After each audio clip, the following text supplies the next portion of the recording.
Magandang umaga mga bata. Inaanyayahan ko ang lahat na tumayo para sa ating panalangin na papangunahan ni Joanne. Sa ngalan ng Ama, ng Anak, ng Espiritu Santo. Amen. Sa uli, magandang umaga mga bata.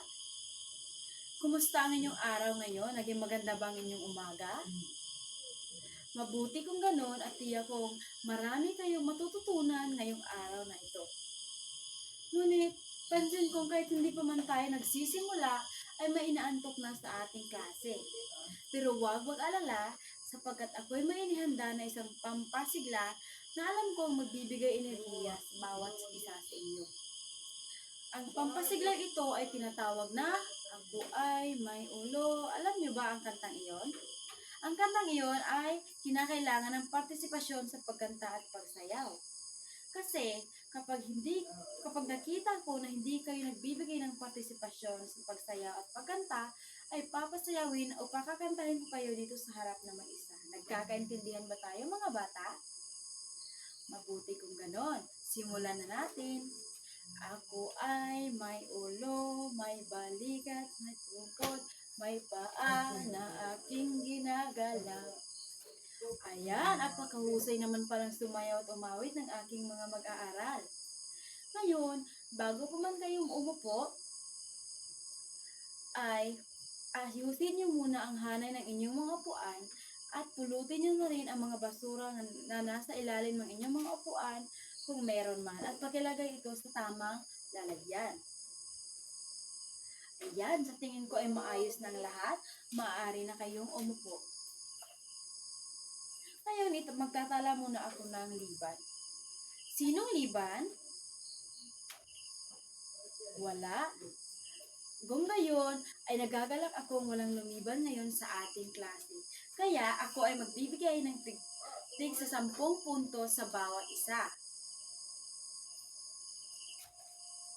Bago ko pa man pala makalimutan, may ibinigay ba akong takdang aralin noong nakaraang tagpo?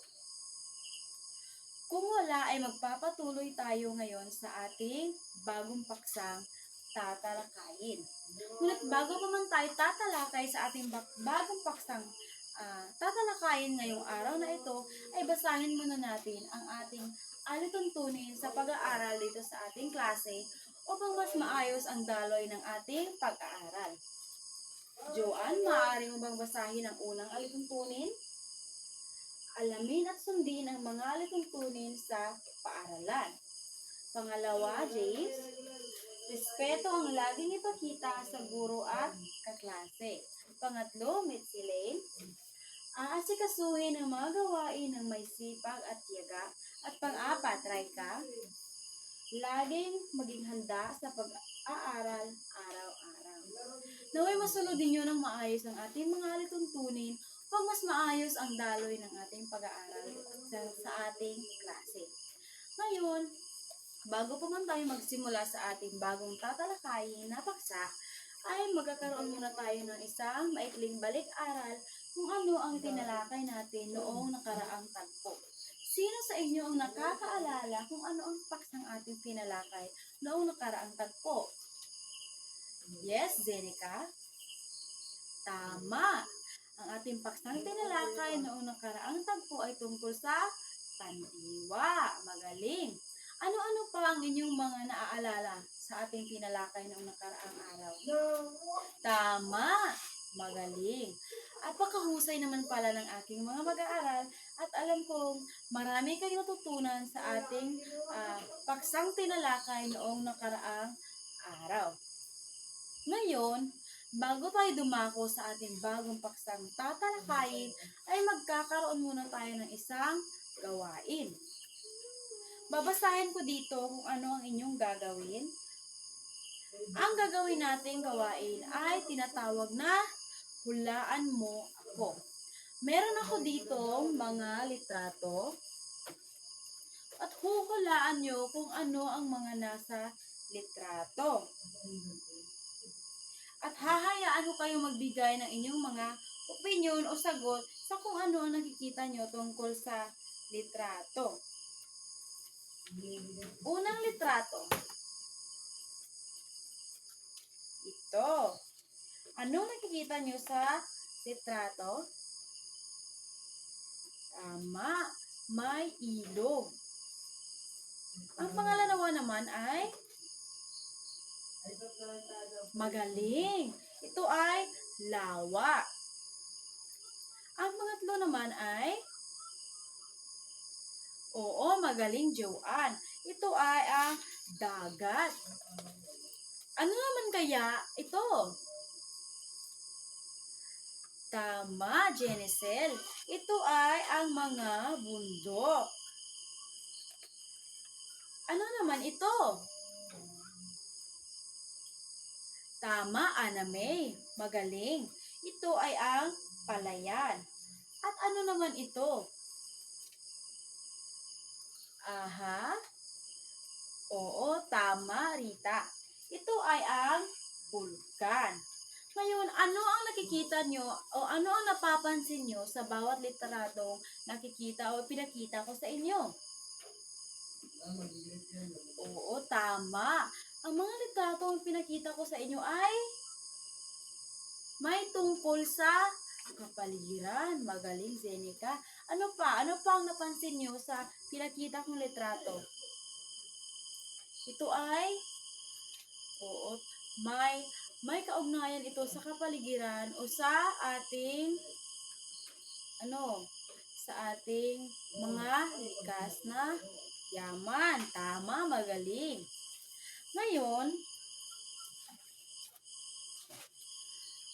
ang mga litratong ipinakita ko sa inyo ay may kaugnayan sa ating bagong paksa tatalakayin ngayong araw na ito. Handa na ba kayo sa ating bagong paksang tatalakayin? Kung ganoon ay simulan na natin. Pero bago pa man ay basahin muna natin ang iba't ibang layunin ng ating bagong paksang tatalakayin.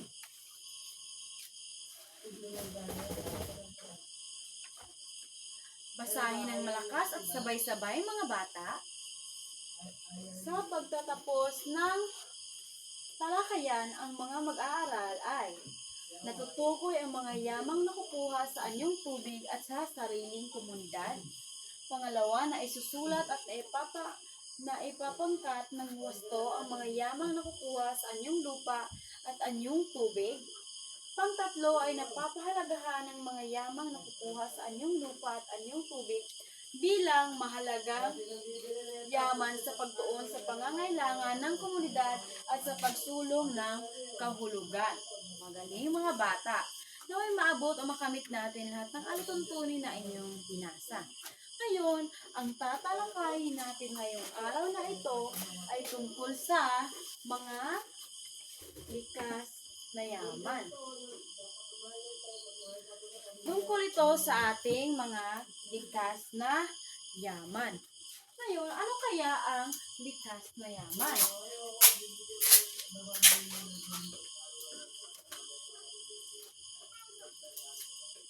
Basahin ng malakas, mga bata. Likas na yaman, ang mga pinagkukunan ng mga bagay, material, at sangkap para sa ikabubuhay ng tao. Ito ay mga yamang natural na hindi ginawa o binago ng tao. Ibig sabihin, ang likas na yaman ay ito yung mga pinagkukunan natin ng mga bagay-bagay, materyales o sangkap para sa ikabubuhay natin na mga tao. Hindi lang bilang mga tao, kundi ang iba na rin mga hayop. So, ang likas na yaman ay nakikita natin sa ating paligid lamang. Kasi ito ay yung mga natural. Ito ay mga natural na hindi ginawa o binago ng mga tao sapagkat ito ay natural lamang na ito yung mga natural lamang na nakikita natin sa ating paligid. Ngayon, may 4 na uri ng likas na yaman. Alamin natin kung ano ang mga 4 na uri ng likas na yaman. Una ay ang yamang lupa. Basahin natin kung ano nga ba ang yamang lupa. Ito ay mga yamang galing sa lupa, hayop man o halaman. Halimbawa nito ay ang palay, bulaklak, mais, puno, kapatagan, lambak, bundok, at bulkan. Yan yung mga halimbawa ng mga yamang lupa. Pag sinabi natin yamang lupa, ito yung mga yamang nakikita natin sa lupa. Pangalawa naman ay ang mga yamang tubig. Ang mga yamang tubig ay mga likas na yaman na galing sa tubig na makikita natin sa tubig. Halimbawa nito ay ang mga isda, mga starfish, perlas, corales, pating, lawa, dagat, at mga iba't ibang klase ng hayop na nakatira sa dagat. Yan yung sa yamang tubig. Ngayon, dumako naman tayo sa ang pangatlong uri ay ang yamang gubat. Ang yamang gubat naman ay ang mga yamang nagagaling siyempre sa gubat. Yung mga nakikita natin sa gubat ng mga yaman. Halimbawa nito ay ang mga punong kahoy, kawayan, insekto, o ang mga iba't ibang hayop sa gubat. Pang-apat naman ay ang yamang mineral. Ang yamang mineral, ito ay ang makikita sa kuweba o sa kalaliman ng lupa. Ang halimbawa ng yamang mineral ay ang ginto, pilak, marmol, diamante, at tanso. Ito yung mga bato-bato kumbaga na makikita natin sa pinakailalim ng yuta. Ito yung mga tinatawag nating yamang mineral. Kasi ang yamang mineral, ito ay mga hindi napapalitan at hindi rin maaaring dagdagan. Kasi sila ay natural talaga na mga bagay. Ito ay yung mga yamang mineral. Ang yamang mineral ay may tatlong uri. Una ay ang metal. Ang metal ay isa itong matibay at solidong bagay na mabisang kagamitan at tagapaghatid ng kuryente. Halimbawa nito ay ang mga ginto, pilak, bakal, at tanso. Ito yung mga halimbawa ng metal. Pangalawa namang uri ng yamang mineral ay ang dimetal. Ang dimetal naman ay mainam na konduktor rin ng kuryente. Halimbawa nito ay ang mga marmol, aluminium, jade, limestone, at semento. Yan yung mga halimbawa ng dimetal. Ang pangatlo naman ay ang panggatong. Ang panggatong ay mga ginagamit sa pagpapatakbo ng sasakyan at iba pa. Halimbawa nito ay mga petrolyo, gas, at carbon. So kapag ito ay nakakatulong pa magpatakbo ng isang sasakyan, ang tawag dito ay panggatong. Yun lamang lahat ang tungkol sa ating likas na yaman na tatalakayin ngayong araw na ito. May iba pa ba kayong katanungan? Naintindihan niyo ba lahat ng ating tinalakay? Mabuti naman kung ganon. At tiyak kong naintindihan ninyo ng mabuti ang ating mga tinalakay ngayon. Kung gayon, ay susuriin natin kung talaga bang may natutunan kayo sa ating bagong paksang tinalakay ngayong araw na ito. Magkakaroon tayo ng isang gawain. Ngayon, ay hahatiin ko kayo sa 3 pangkat. Bawat pangkat ay bibigyan ng Manila paper at Crayola. Gagawa ang bawat pangkat ng isang poster tungkol sa likas na yaman, tungkol sa ating bagong paksang tinalakay. Sa pangkat 1 ay ang gagawin niyo ay mga likas na yaman sa inyong lupa. Ang pangkat 2 naman ay mga likas na yaman sa inyong tubig. Ang pangatlo naman ay mga paraan ng pangangalaga sa likas na yaman. At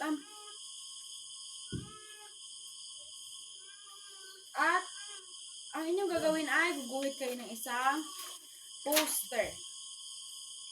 Kapag katapos nyo gawin ang mga gawain, ay pumili kayo ng iisang magrepresenta sa inyong grupo upang basahin o iulat ang inyong nagawang gawain. narito ang, so may pamantayan ako sa inyong gagawing gawain. Una ay ang tama at kumpleto ang mga halimbawa ng likas na yaman. Yan ay 40%.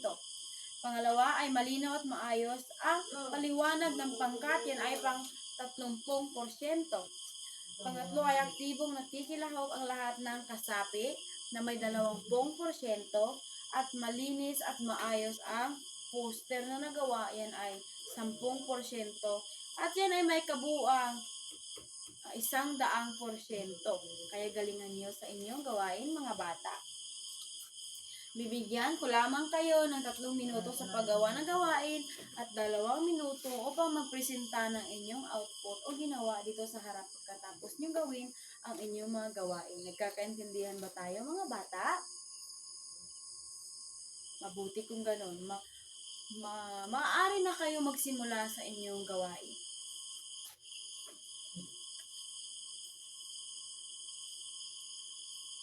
Tapos na kayo, o tapos na ang oras na ibinigay ko sa inyo, mga bata. Tapos nyo na bang gawin ang inyong poster? Mabuti kung ganun. Ngayon ay magsimula na tayo sa pag-ulat at magsimula tayo sa pangkat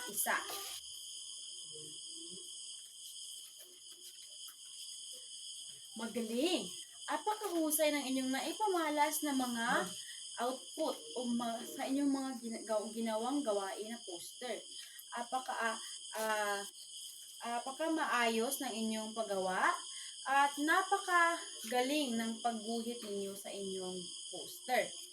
Sa kabuuan, ang inyong presentasyon ay may angking kahinaan at kalakasan. Ngunit nagawa niyo pa rin maglahad ng isang masining at makabuluhan na presentasyon kahit sa ikli na oras na aking ibinigay. Kaya para sa isang matagumpay na pangkatang gawain, bigyan ninyo ang inyong mga sarili ng isang very good clap. Alam niyo ba yung gawin? Mabuti kung ganon. Sabay-sabay natin bigyan ng very good clap ang isa't isa. 1, 2, 3. 1, 2, 3. Very good, very good, very good. Magaling, mga bata. Ngayon, tumungo naman tayo sa ating susunod na gawain. Alamin natin uli kung talagang naintindihan nyo ang bagong paksang tinalakay natin ngayong araw na ito.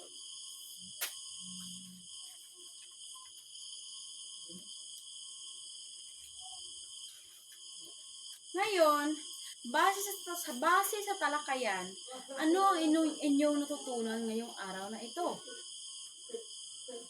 Magaling! Magaling, Joanne! Ano pa? Magbibigay ako ng 10 puntos sa bawat isa na makakasagot sa inyo. Oo, Mitsilin? Tama! Ang ating paksang tinalakay ngayon ay tungkol sa likas na yaman. Magaling! Ano nga ulit yung 4 na uri ng likas na yaman? James? Magaling! Ito ay ang yamang lupa, yamang tubig, yamang gubat at ang yamang mineral. Napakahusay naman ang ating mga mag-aaral at kung nakinig talaga kayo sa ating bagong paksang tinalakay ngayon. Ngayon ay batid kong may natutunan talaga kayo sa ating paksang tinalakay. Kaya kayo ay kumuha na kayo ng isang pirasong papel at sagutan nyo ang bawat tanong na aking isinulat dito sa harap.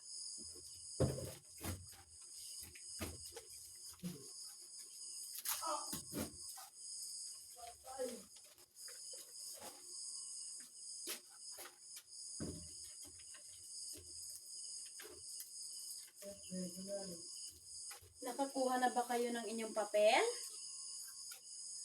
Mabuti kung ganon. Bago pa man ninyo simulang sagutan ang aking mga katanungan na inilagay sa harap, basahin muna natin kung ano ang panuto. Isulat sa malinis na papel ang tama kung tama ang binabanggit sa bawat bilang. At isulat naman ang mali kung mali naman ang sinasambit o binabanggit sa bawat bilang. Nagkakaintindihan ba tayo? Mabuti kung ganon. Binibigyan ko lamang kayo na 5 minuto para sagutan ang pagsusulit sapagkat ito ay madali lamang gawin at madali lang sagutan. Binibigyan ko lamang kayo ng 5 minuto at ang inyong 5 minuto ay nagsisimula na ngayon.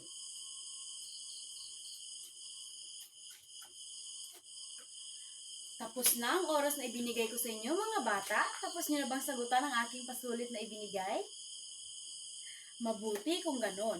Ngayon ipasa nyo na ito sa harap at ako lamang ang magwawaston ng lahat ng iyan. 1, 2, 3, 4, 5. Okay? Ngayon, bago natin tapusin ang ating talakayan ngayong araw na ito, ay kunin nyo muna ang inyong mga kwaderno at isulat ninyo sa inyong kwaderno ang inyong takdang aralin upang may masagutan kayo sa inyong kanya-kanyang tahanan.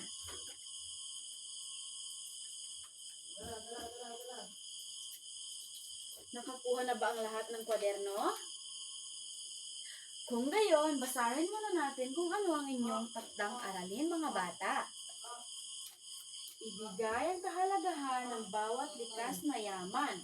Magbigay ng tig-3 at isulat ito sa inyong kwaderno. Ibig sabihin, isusulat ninyo o magbibigay kayo ng kahalagahan sa bawat likas na yaman na nabanggit o bawat uri ng likas na yaman na ating tinalakay ngayong araw na ito. At isusulat niyo ito sa isang malinis na kwaderno. Magbibigay kayo ng tig-3. Nagkakaintindihan ba tayo mga bata? Mabuti kung ganon. Yun lamang at doon nagtatapos ang ating talakayan ngayong araw na ito. Hanggang sa muli mga bata, maaari na kayo ay naanyayahan ko ang lahat na tumayo para magpaalam na. Paalam mga bata. Hanggang sa susunod. Paalam at maraming salamat.